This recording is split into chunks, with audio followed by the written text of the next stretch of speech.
Today's gospel, my brothers and sisters, is from the chapter 5 of St. John's Gospel, verses 1 to 15. After this, there was a feast of the Jews, and Jesus went up to Jerusalem. Now there is in Jerusalem by the sheep gate a pool in Hebrew called Bethsaida, which has 5 porticos.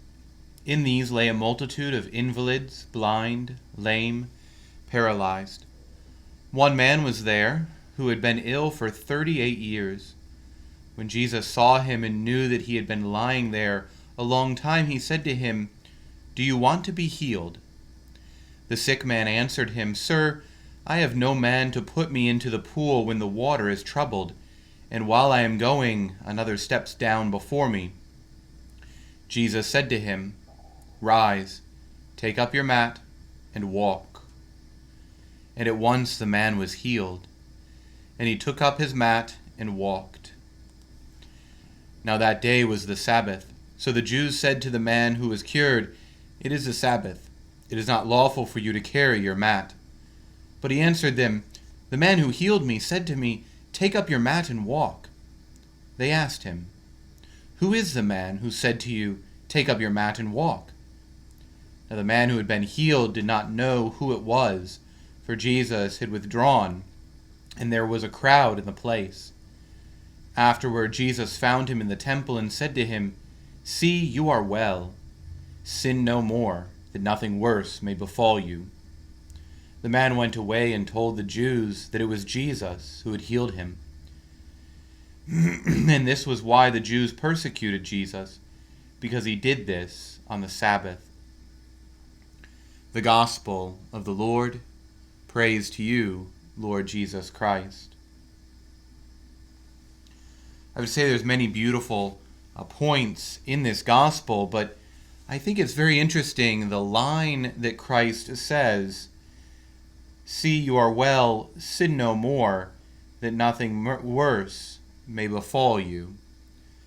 Outside of the gospel, there's this second encounter, almost like the encounter that we saw on Sunday with the man who was born blind. He didn't know that it was Jesus who had healed him, and yet Jesus finds him for this second encounter and increases his faith, increases his discipleship, increases his fervor to do what is right.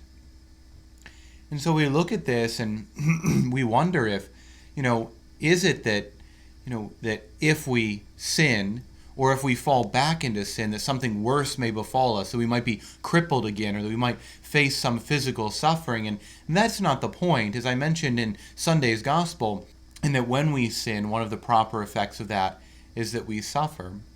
But here we should consider the fact that faith has grown in this man who's been paralyzed. Faith and belief in Jesus, a discipleship in which he might follow. And what else does sin cause?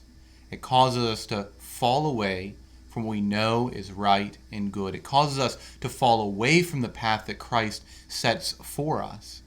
And so this worst thing that might befall him if he falls into sin is a separation from Christ, is a separation from God, is this idea that he's closed his heart off to doing the will of the one who healed him.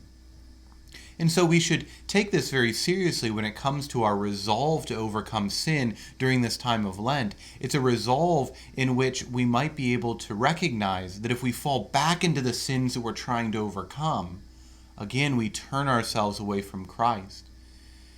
In this time in which we have so much fear and anxiety within our society and in our own hearts personally about what may come in the following days, it's important to recognize that whatever physical suffering could come, whether it's an inconvenience through being home during these times of isolation and distance from others, or whether it even be something that befalls us because we contract an illness, or even this feared virus that is among us in our society and in our communities, the worst thing that can beset us is a separation from God. The worst thing that can befall us is that we turn away from the one who made us, that we turn away from the one who will save us. So, my brothers and sisters, it's another time that no matter where we find ourselves in life, whether we're out of work, we're out of school, we're in work, or we have different responsibilities that keep us in the home or out of the home, that we recognize the need and the grace that God gives us to call us to a greater fidelity and a greater love of Him.